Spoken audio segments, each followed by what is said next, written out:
Hello, dear friends. Welcome to this evening talk brought to you by the Spiritist Society of Bournemouth and Paul Christian Spiritualist Church. I am Fabrício Assunção from the Spiritist Society of Bournemouth. I'm currently on holiday tour of England and Wales, so tonight I'm speaking to you from Cambridge. At the Spiritist Society of Bournemouth, we broadcast many Spiritist studies online each week in English or Portuguese. If you'd like to take part of our events or tune in to any of our activities, please go to our Facebook page for further details. For our presentation tonight, we are honored to have our guest speaker, Silvia Gibbons, who will be talking to us on the question, why fear life when we were born to be happy? Tonight's event is one of the series talks exploring the psychological series of books of the spirit Joanna de Angelis, psychographed by the famous spirit medium Givaldo Fund. Our guest speaker, Silvia, is a former secretary of the British Union of Spiritist Societies. She is a humanistic counselor, a regression and past life therapist, an interpreter, and a translator.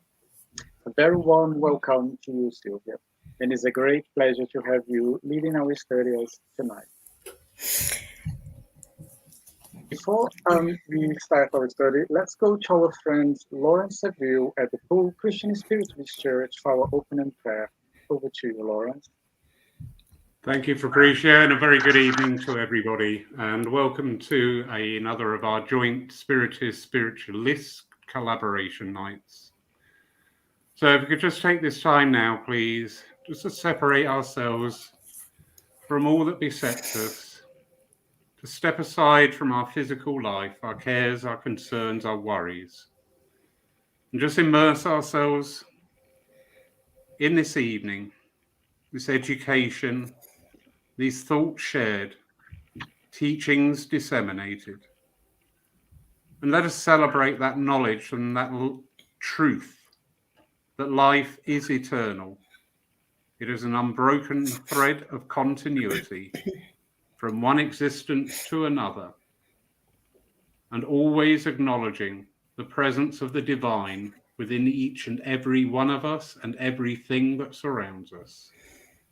So as we enter into this energy this night, we ask to open up our hearts and our minds and to immerse ourselves in the teachings given, that they may stimulate new growth and progression for that which is intended for all of humanity. Amen. Thank you, Lawrence. Now it's my great pleasure to hand it over to our guest speaker, Silvia Gibbons. Sylvia, over to you. Thank you. Hello, good evening, everyone. It's an amazing pleasure to be here with you, sharing these few moments and sharing, what we're going to talk about today. And so it's, as I said, it's a great pleasure to be here with all of you, sharing this moment and ask God's blessings to each and every one of us. So today, the theme I chose was why fear life if we're born to be happy? And this, I know sometimes it sounds quite a bit strange because people say, well, but I have a lot of unhappinesses. Why are we born to be happy? And we can recognize that some people have more problems than others. This is undeniable. And it's not denying anything. We respect that everyone have their experience. So the point we want to make is that in whatever situation, there is always something that we can get out of. So I looked actually in the dictionary for you excuse me, I will read some of the things because I don't want to get lost. I looked up in the dictionary for the explanation for happiness, and the dictionary says that's contented, pleased, fortunate, pleasing, and expressions happy-go-lucky, and for happiness. So it does have all that, but doesn't actually explain what happiness is. It's just this different states of being, really, that the dictionary gives to us. So that's already something to think about, because it's not properly defined. So there's different ways of looking at what happiness is. So we know that in the world that we live, we cannot have complete and total happiness, because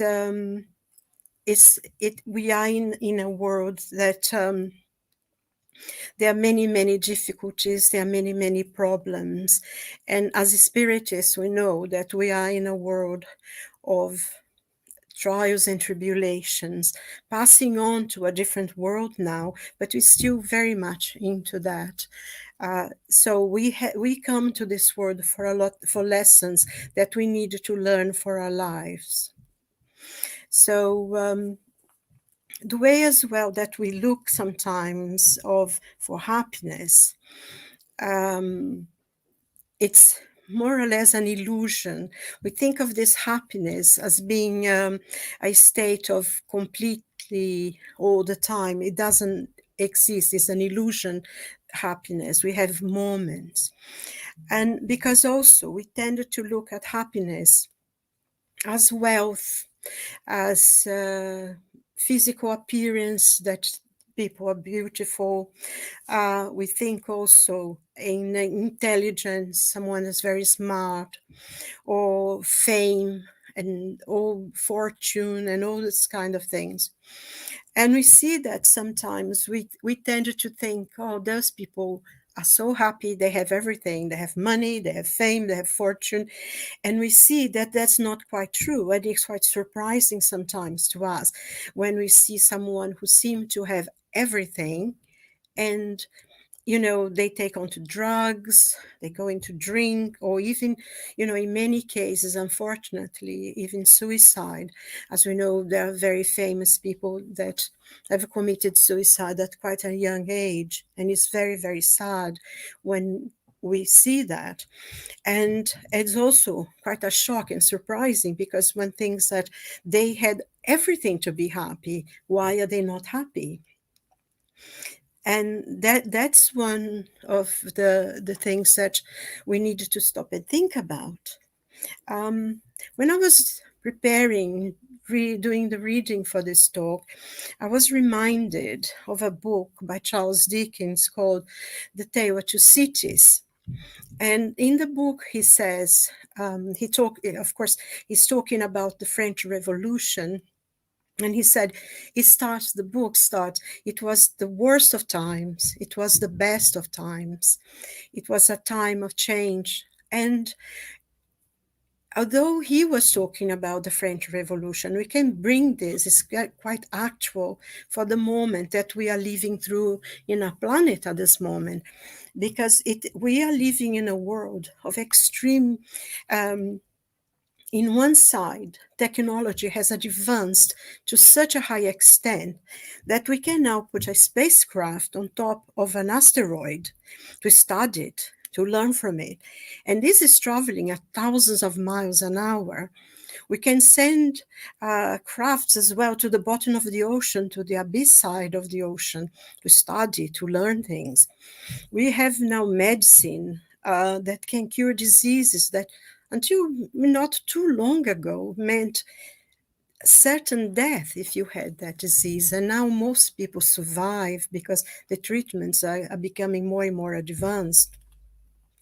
So we have this part, forgive me, that in one side, we now can talk to the other side of the world in seconds. I mean, it's like the person is here. Even what we are doing right now is such an advanced technology that even maybe 2-3 years ago was done, but not as much as now. It's just become part of the normal for everyone's life now, what we're doing here using this technology. So in many ways, we are extremely advanced, but also with all this, we have never been so poor in relation to hope, to the sense of belonging, to meaning in our lives, or to have proximity, being close to people. We are very distant, and it's such a contradiction, because life has become easier, and on the other hand has become harder. And I think, COVID has brought to us the sense of isolation in a it was like quite a bomb exploding in front of our faces. Suddenly we couldn't be with anyone, we had to be totally isolated. But I was thinking that we hadn't realized that we already isolated. It's often, if you take a bus or the tube, you see people, it's often, I have seen this more than once, that I have a couple and they are there, each one on their phone, and they don't talk to each other. Everybody was on their phone, and everyone is on the phone. So no one talks to anyone that's there. And it's quite often, sometimes, we go to meet a friend for a coffee or something, and the person says, the phone rings, and oh, I have to answer this. Sorry, I have to get this. And we are there, with the person, and they're on the phone with somebody else. God knows where they are. And we do the same. It's not saying, the others do it and we don't. We do the same. Sometimes we don't even realize. But if we are the one listening, we see that the person actually, the conversation could really have waited. That 15, 20 minutes that we are together having a cup of coffee was not that important. They didn't really need to answer that call. And it reminded me, because a colleague of mine said that she went to dinner with a friend of hers that she hadn't seen for a while because she had moved out of London, and they were having dinner, and the phone of her friend kept going, and she answered the phone. So by the time she had, after the third call, that was really important that she would take the call. As soon as she put the phone down, this colleague of mine got her phone and called her. And she said, why are you calling me if we are sitting together? And she said, yes, but you see, I really, really want to talk to you. And so far, you've been talking to 3 different people and I'm not talking to me. So I thought maybe if I use the phone, we'll be able to talk together. She was a bit taken aback, but she, switch off the phone. And from the rest of the evening, they actually could have a nice meal and had a nice chat. And it seems so funny and quite crazy, but it actually happened because the person is so busy with somebody else. So now with the COVID, it forced us to be on our own. We all complaining that, we miss the hug, we miss this, we miss that. But in a way, we're already quite isolated from everybody else. And I think that's something that, once, God willing, all this will go, we'll be able to take stock and think and value the people that are close to us, our friends or relatives, whoever it is, our family, and value them more and really, really value their presence with us, talking to us. So this is one of the things that really brought to mind that we are not happy. And I was thinking, and I'm as guilty as anybody else, how many times have we actually stopped for 5 minutes in our lives and asked ourselves, what makes me happy? What shall I do to make my life a little better? What is it that I want to do that will make my life happy? And honestly, I haven't done this many times, and I don't think many people do. We are completely so aware. We are so busy. We have to be there, do something. And like we were talking before we started the meeting today, how is going quickly. We almost, I think, Laurie said that in about 6 or 7 Fridays will be Christmas. And it's quite frightening that we already seeing the beginning, the end of this year and the beginning of the new one. And this year was very difficult as well, very hard, but although things are getting better now. So I think one of the things we need to really stop and ask ourselves, about our friends, what makes us happy? Is it our family? Is it our friends? Is it our job? Is it the way we look? Is it because I can do something important? What is it that really, really makes us happy? Makes us maybe not so much happy, but contented. And I think this is something we really, each and every one of us, have to stop and ask ourselves, and then change what we don't like and make it better. So I think this as well, because we imagine happiness being something, and they have this expression, which I think comes from the Declaration of Independence in America, the pursuit of happiness. Our pursuit of happiness is the thing that we need to, and it was meant that we would be free to look for a better life for ourselves. But now it has become quite a way of, a pursuit of happiness is it's this aim that we want, and it's completely outside of ourselves. It's not in something.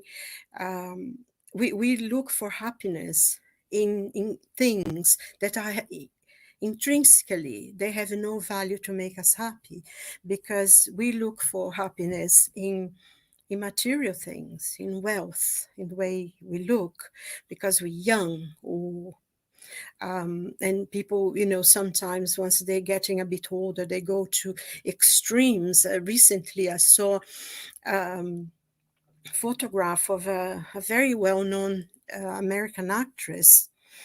And if I had not read her name, I would have not recognized her. She has changed so much. Her whole face, even plastic surgeries, they have completely changed. Because that's the pursuit of happiness. That's the, because I have to look young, and they lose themselves. Their own character has gone from their face. And in many ways, we do as well these things, because we're looking for happiness outside of ourselves, and we shouldn't. And because we also know that life, as it is challenging. There are a lot of things. There are many moments in our lives that are sad, a difficulty. We have to face illnesses, breaking up of relationships, loss of loved ones. And those things challenge us, and we suffer in those times. But I think in everything there is that, what can I learn from that? We cannot get desperate. There is always a lesson to learn. And it's through this changing, to facing some difficulties, that we actually learn and we become better people. Because if we go through a certain situation of suffering or pain, if we lose someone we love, when we hear that someone lost someone they love, we can empathize with them. You know exactly what they're going through. You know the pain that they're going through. So this is not a wasted, or sometimes people go and they blame God, because God is at fault. Look what he's done to me. I have this illness, or a family member has this illness. And we tend to blame God, and some people even leave and they don't want to believe in God anymore, because God was terrible to do that to them. And we lose the lesson that we have to learn, because in a way, we are here on this earth for learning, to get knowledge, and also to redo some of the mistakes we made in our past. That's the purpose of it. And when we have to readdress wrongs, sometimes it's a battle. We have to be very conscious of it. We have to be aware of what we want to do. And we have to change who we are in many ways to make ourselves a lot better. So that's one thing that, we is something we have to talk about and think about. I remember once I read Carl Jung wrote a book, an introduction to a book of one of his friends. Jung's friend wrote a book called The Holy Man of India. And in the introduction to this, it was in the 40s, Jung wrote an incredible introduction to this book. I remember the introduction, I can't remember the book very well, I'm afraid.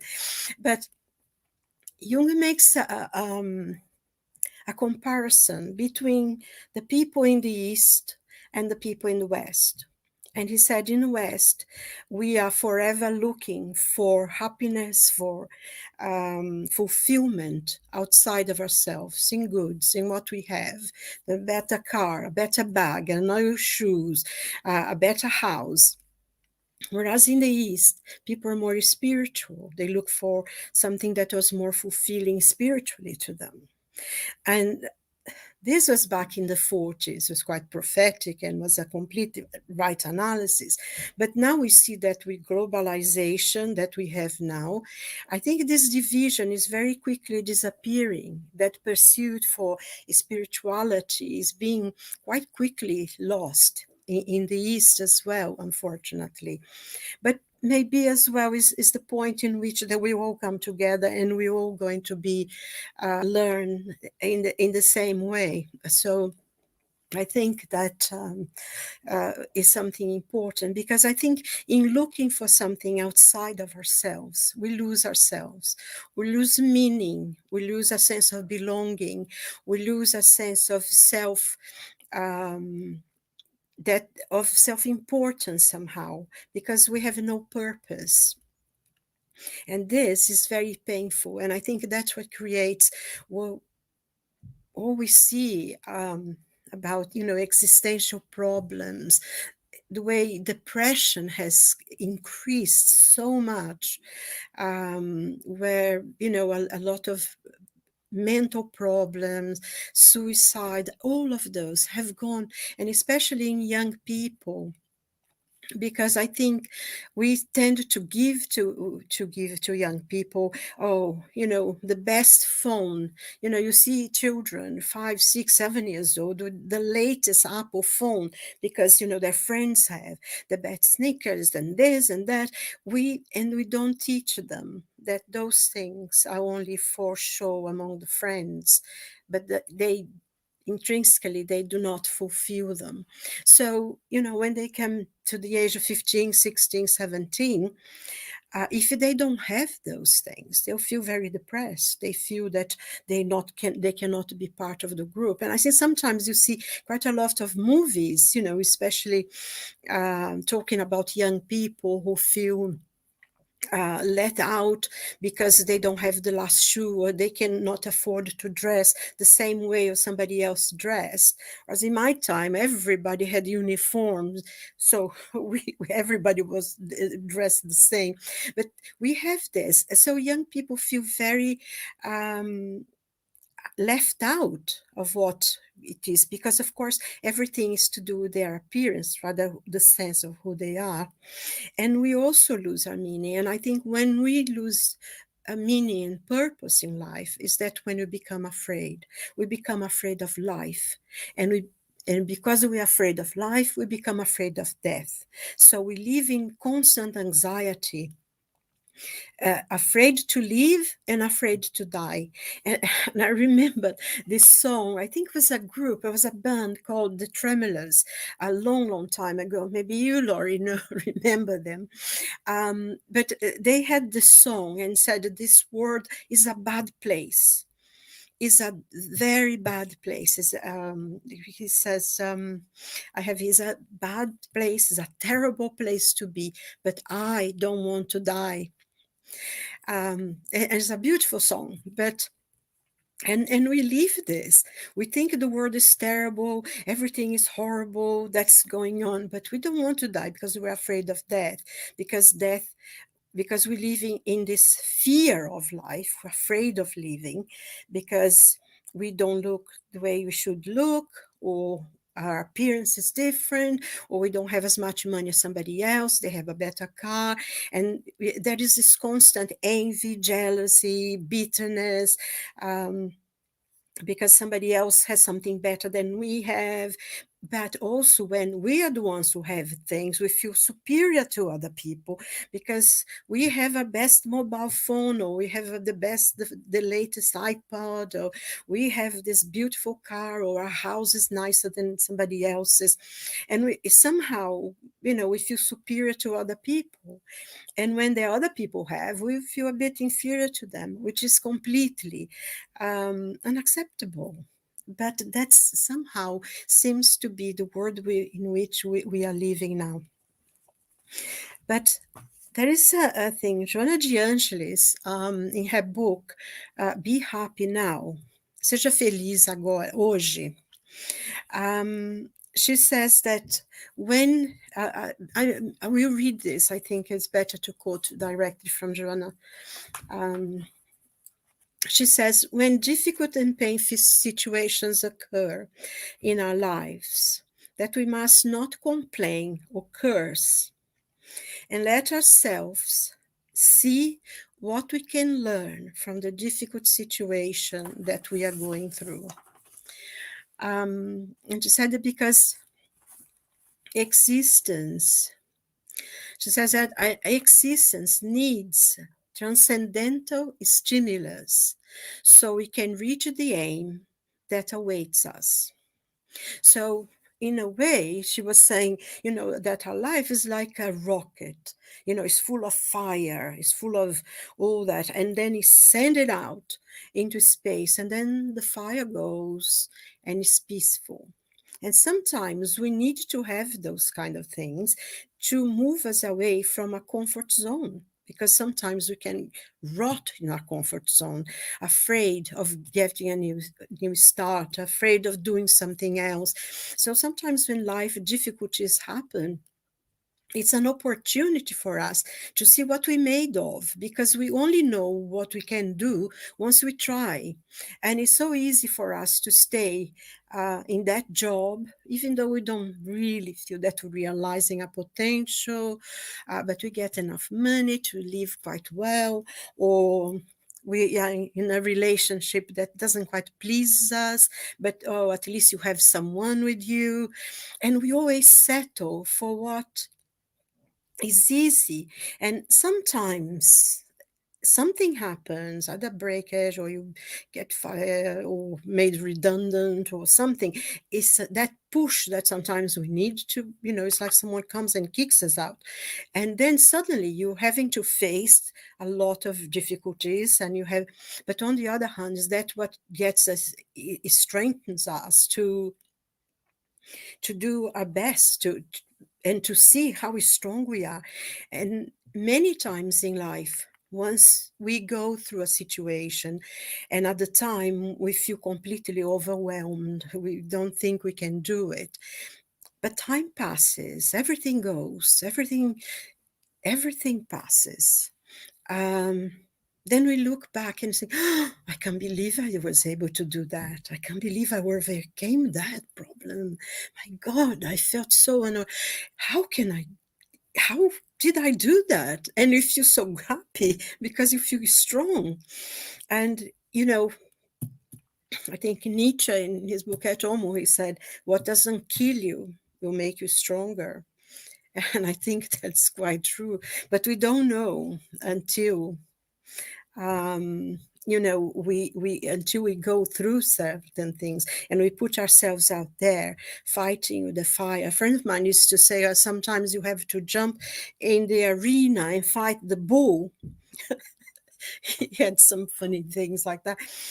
But now I understand. Sometimes you just have to face the problem face to face and see, how much you can. Even And we sometimes we think that if we fail, that's going to be bad, and it's not, because even failures, it's a lesson, teaches us something new.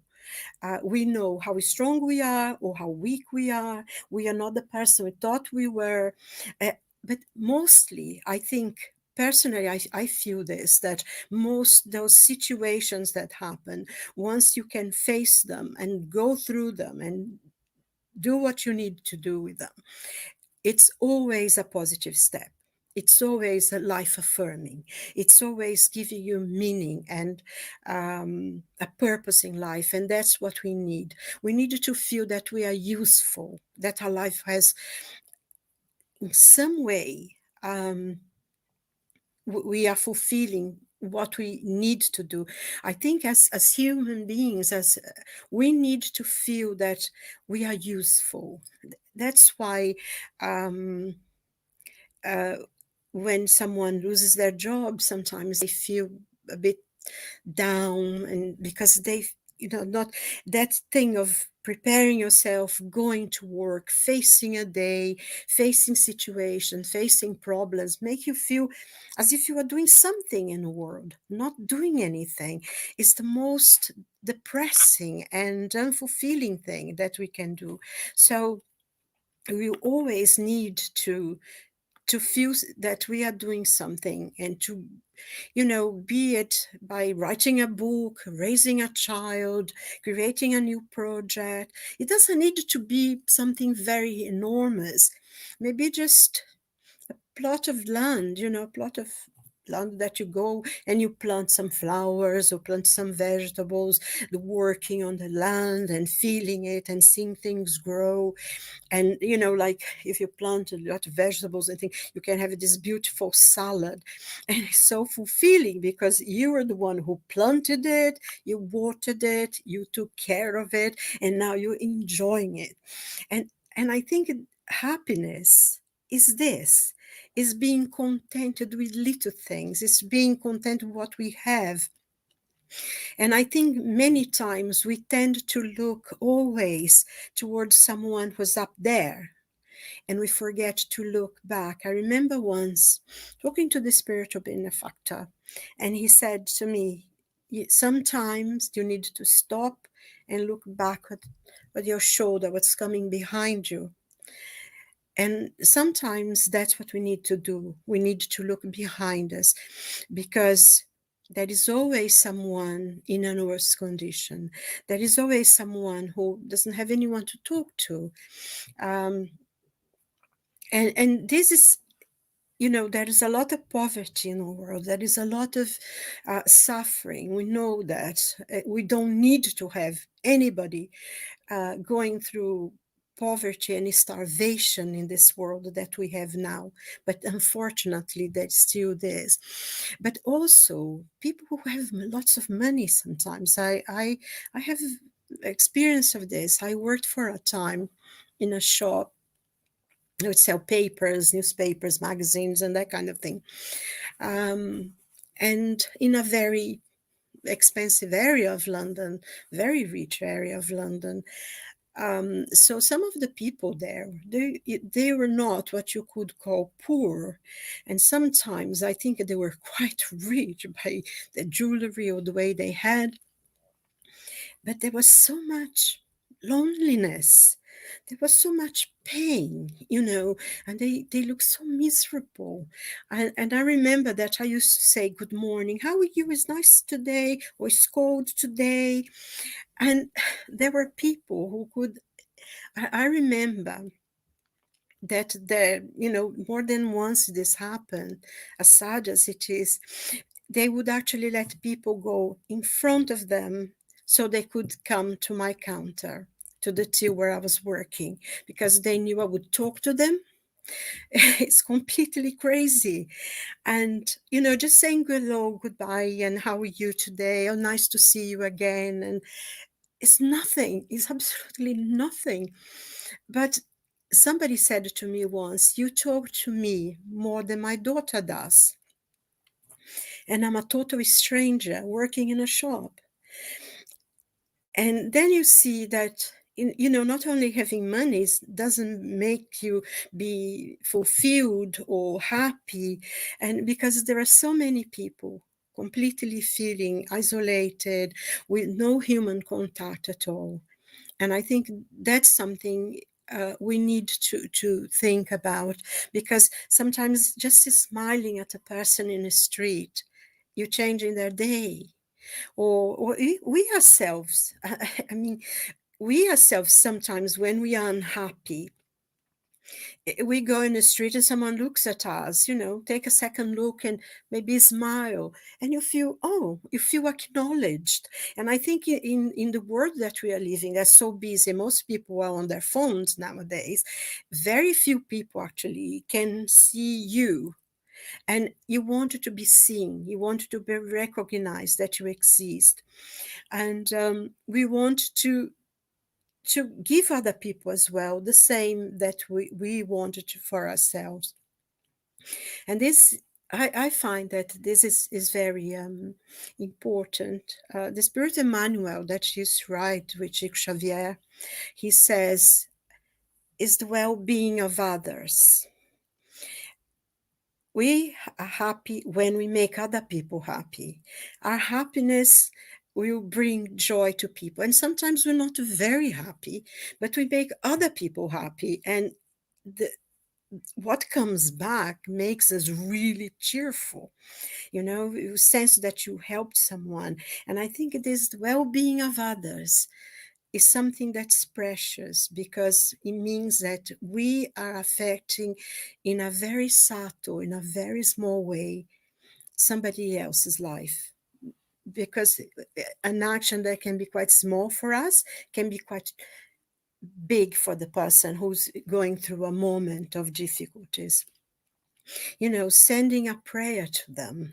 Some people don't accept prayers and things, but you can pray to them anyway. You send them good vibrations, you send them, and they say, I was thinking about you the other day, and I remember something so funny. And I think, oh, yes, that day I was praying for this person, and they received it. It's really interesting that, because it comes to you like this, someone saying, oh, I thought of you. You remember when you used to do this? And we used to laugh, and that made me laugh.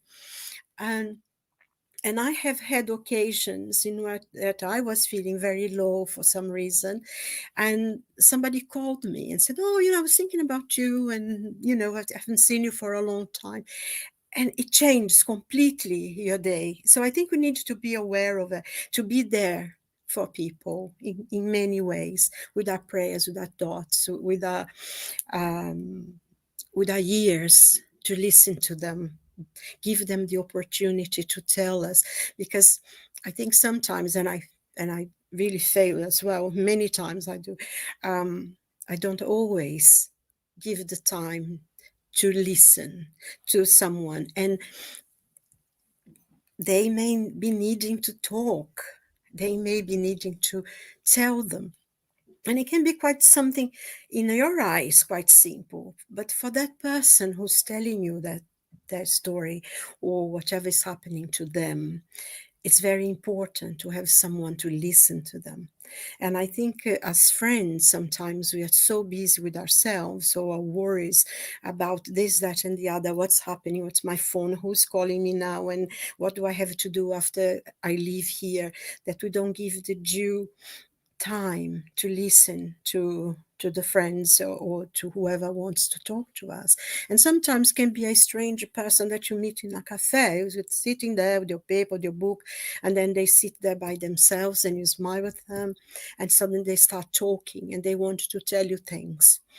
And I find that this is important for us to stop and to give that moment for someone else to be able to talk to you and tell about them, and they will feel that they are being recognized, they're being accepted. So also, I mean, this one of the things as well that we have is the idea to have the spirituality, to have the acceptance that this life no matter how difficult it is or how easy it is. For some people harder than others. We cannot deny that. Their challenges are bigger. But we also know that God does not give a cross heavier than anyone can bear. So if we have a heavy cross, it's because we are strong enough to hold it. And sometimes it's good to know how hard it is, because you can ask somebody to come and help. And it does, people will come towards you to give you a hand. But also, I find that the knowledge that we have, that this life is only, this is a sojourn we're going through on this earth, that life doesn't stop once the machine that holds a spirit stops, that the life will go on, no matter the sacrifices we're making, or to study. Sometimes we work, but we want to have to change our careers, or you wanted to do something else, or something that pleases us. It's about art, it's not about music, and we make that a little sacrifice, and whatever we're doing is going to be good. First of all, it helps us. It helps our brain and neurons, and makes our brain work and keeps us healthier longer. But also, everything that we make an effort to learn now is going to be good for us, because we will, in our new life, we already have that knowledge. So it's always good to invest in a self-enlightenment and learning and getting knowledge. This is always very, very important, because that in doing that, not only we are enriching our own spirit, but also we're giving our life meaning. And this is very, very important for us to feel that we are doing something. We are doing, because whatever people do for us, it doesn't do it. We feel grateful, we feel it's wonderful, but it's what we do, is when we put our hands to the plow and work the earth, work the soil. That's how, when we feel that we are fulfilled. Things that are showered on us, we don't really value. I mean, you see this in children, when we are young, when we are babies, they are so wise. And then afterwards, for some reason, I don't know, education, whatever, we began to lose it. But you have a child, they have all these expensive toys. They even did a study on this, actually. I remember years ago, I saw this study. They gave these children, toddlers, all these incredible toys, and they put little bits and pieces of paper, little tubes, things like that. And the children, without exception, they would go to the toys that were shining and things, but they would always go to the little bits and pieces to start putting things together. And that's what creates, the creativity. That person maybe be an engineer because he was learning things. And I think children that parents or an adult will take time to show them how to do things, they are the ones who are going to progress and be very creative, and will achieve maybe much more than someone who will be on their mobile phones all the time, talking in social media and everything. Because that's one of the things as well, that we have social media. I mean, when I was young, we didn't have social media. We had friends that we met and talked to, and we all shared. We went out together. So all photographs were us together. Nowadays, you have, a lot of Facebook and people going on expensive holidays, or they're going to parties, or they go. And if you can't do it, if you so let down, oh my God, you see, they are so much happier than I am. And we don't know the sacrifice sometimes they are making to go. And sometimes this part is not as nice as we think it is. But we've begun to lose the ourselves to live other people's lives. And also, one thing that I personally find quite hard to swallow is this expression that we seem to hear all the time: my truth. And I think, what does it mean, my truth? And whatever truth they have excludes everybody else. You are not allowed to have your own opinion, your own feelings about something, because that's my truth and everybody has to accept it. So excluding everybody else, and personally, I don't think there is such a thing as my truth. What is true for everyone. And if it isn't, because it's not a real truth, and we need to be more inclusive, accept that you think different from the way I think, and I think different from you, I think, but you have something that you can teach me. I have something that I can teach him. And that's how we grow. We seem to be losing because we are so filled with my own truth. And oh my God, I can't. And of course, once we are in this frame of mind, we begin to think how other people should live, how other people should live their lives, what they should do with their lives. So we become extremely judgmental. We condemn people that we don't even know because they behave in that way. Look at that. Because we are within our truth, and our truth doesn't accept that, which is completely useless. And in the end, only isolated us from the people who maybe could be our friends or could be someone that would help us. We need to be really more accepting, more getting to us something that once we give out, we take in as well. And we need to learn as well how to give, because if we live in darkness, we cannot give light. We don't know any light. So how can we give it? And I think one thing that Joanna says, towards this, Joanna says that the key, I will read it if I may, excuse me, please. Joanna de Angelis says, the key to happiness on earth was given by Jesus 2,000 years ago and is resumed in this. Love your neighbor as you love yourself, and do not wish for others what you do not want for yourself. So even now, we are quite forgetful what Jesus taught us.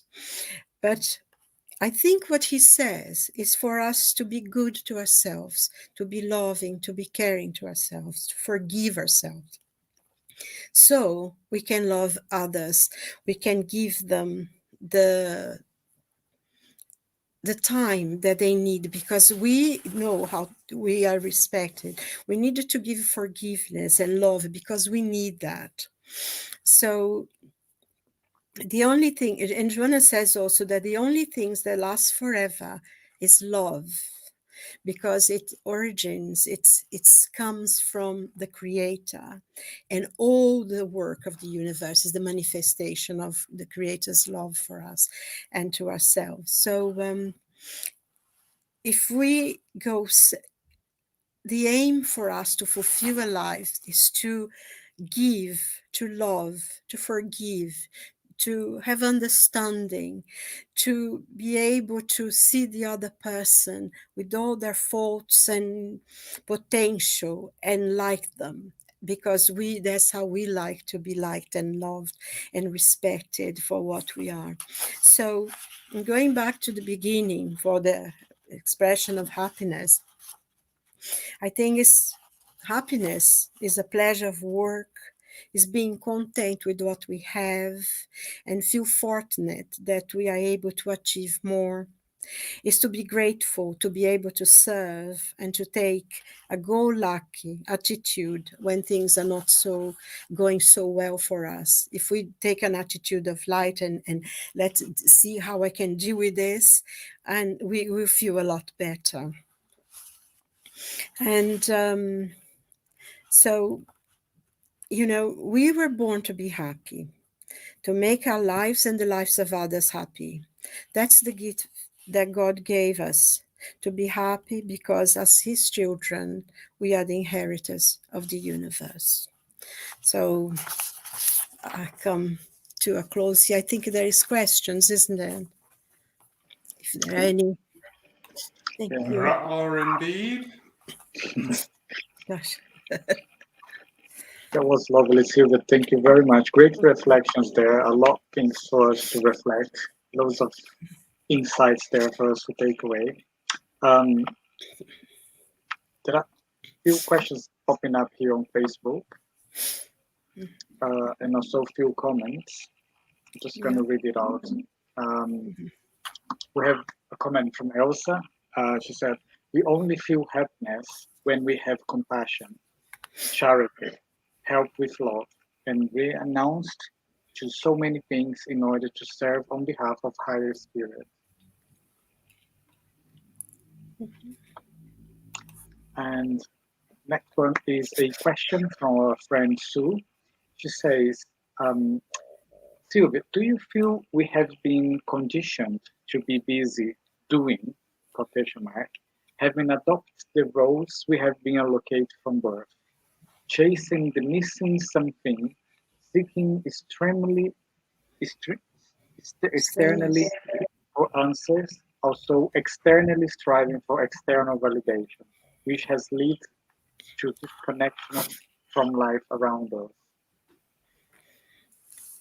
Yes, I think in some ways we have been conditioned to work and to achieve. I think the whole thing about life, schools and everything, you have to achieve, you have to have the best marks because you have to go to do this. But I think we can break the circle once we become aware that we are busy, because sometimes we are busy doing nothing. How can I explain? You're doing three things at the same time. So you're here in your computer doing something, but then you remember you have something else to do. And then somebody calls and they ask something, and then you're going to do something. And you are doing 3, 4, 5 things at the same time, ending up doing nothing, feeling extremely frustrated. So once we come to a certain level of awareness that we are doing this, we are being busy, working these hours and extra hours, and sometimes even the workplaces, they demand that you're there showing up. We can break that. We can say, yes, I'm going to take time to do this. This needs to be done first, and this needs to be done second, and this can be left for tomorrow. I think this is very, very important to think that, so we can break this condition that is being put upon us or imposed upon us, or because the things we learn, we follow this. If we become aware of it, we can cut from that, we can disconnect, and then we can connect more to life. Sometimes maybe go for a cup of coffee with someone rather than calling them on the phone. Call them, said, can you meet? Do you have 5 minutes, 10 minutes? And I think we can change this conditioning too. We have been conditioned to many, many things, but I think we can uncondition ourselves once we become aware that we have become a busy bee doing, mind you, busy bees, usually they're doing something and they work together. I think we can break this spell and change and become busy when we need to be busy, and take time for ourselves, for meditation, to take care of ourselves, to put some perfume on, to have our hair done, to read a book, to do something. We need that. It's part of to fulfill our existence as well. I don't know if I replied to you, but that's what I think. We can break this condition to being brought up through it. Thank you, Sylvia. So the next question is also from Sue. How do you suggest people might be encouraged to go within and discover the divine treasure and connection and understand of who we truly are? Well, I think this will very much depend on the person. I think what is best for them. I think maybe going for a walk, taking half an hour of your day to go for a walk, look out to the sky, to the trees, to the people passing by. I think we discover something, when we go out and we see the sun or the rain, and we think, oh my God, it's beautiful. Sometimes, like, I look at my trees here outside of my garden, and yesterday was raining because it was like snowing. The trees, the leaves were coming out of the trees, and today is completely different. So it brings us to ourselves. It brings us something, gives us pleasure to see the sun, or having a conversation, or stopping and reading a book, or maybe watching a movie that you like or even saw before, but that it touched your heart somehow. I think this is all part of this. And, we can meditate, we can listen, we can stop to pray. There are so many different ways that we can go out of ourselves. But I think maybe going for a walk, or sometimes a person may not be able to walk. But, just look out of the window, watch a film, read a book, phone someone to talk to. And find as well things we like to do. Sometimes we like to do things with our hands. We like to paint, we like to draw, we like to write. Write a letter to yourself, telling yourself everything that you want to do, your plans, and then, see the letter, maybe burn, send it out to the universe. If you cannot go out, not everybody is able to move around so quick. But I think this, like writing a letter to yourself, telling everything you like to do, or is very good. And prayer, I always think that prayer is, and it's not that prayer that you keep repeating words, but, sit down, just take 2 minutes with yourself and say, please, God, watch over me. I'm here. Please take my hand. It's very healing. There are many ways and depend, but I think it is something that I try to do myself. Thank you, Silvia. The next question is coming up here. It's from our friend Bob. He says, happiness depends too on not continue with our resentments. So would you agree that we need to have a forgiving attitude as part of our generosity to others? Absolutely, Bob. You are completely right. And I mean, that's exactly the point that, I read that thing from Joanna de Angelis that said, when she talks about the teachings, the basic teachings of Jesus is forgiveness and love. And we have to start forgiving ourselves as well, because it's very important. All the things that we don't like about ourselves, let's forgive ourselves. We deserve as much forgiveness as everybody else. And once we are able to see our weak points and forgive that we are not perfect, but we are in process of becoming perfect, we are able to forgive others. Because what you said, that is absolutely true. We cannot flourish, we cannot grow if within our heart we have resentment and anger against others. If it's someone that you can actually talk to them, saying, maybe this attitude, what you've done, I feel very uncomfortable about this. It might be someone that you don't have any more contact with, write a letter. Like I said, I think I'm a great believer in writing letters. Write a letter to that person and tell them how you feel, and then just burn them, send them out to the universe, get it out of yourself. And see as well, sometimes it's very easy because a person may have said something or done something which they didn't mean to hurt us, and we took in a way that became hurtful to us. So try to see the other person's point of view as well. Maybe they didn't mean to, and whatever, even if they did, let them go. Because honestly, resentment, anger, desire for vengeance are weight, that stones that we carry with us that we really don't need. put them down, offer them to God. If you believe in God, or if you believe in a deity, or if you believe in the universe, just say, oh, honestly, this resentment against this, because this happened, I don't need it anymore. You can take it. Imagine that, if you have a river nearby, imagine that you have this stone and you're taking out of your back and throwing it. I'm a great believer of doing things, I think sometimes just meditating, but doing things, go to a near river if you live near the sea. Now, this is my rock here. I don't need this. It's weighing on me. I don't need it. Take it. Send it to the water. Send it to the universe. And that's the way to, and things that we have against ourselves as well, because we are terrible critical, we are terrible judges of who we are and our failures.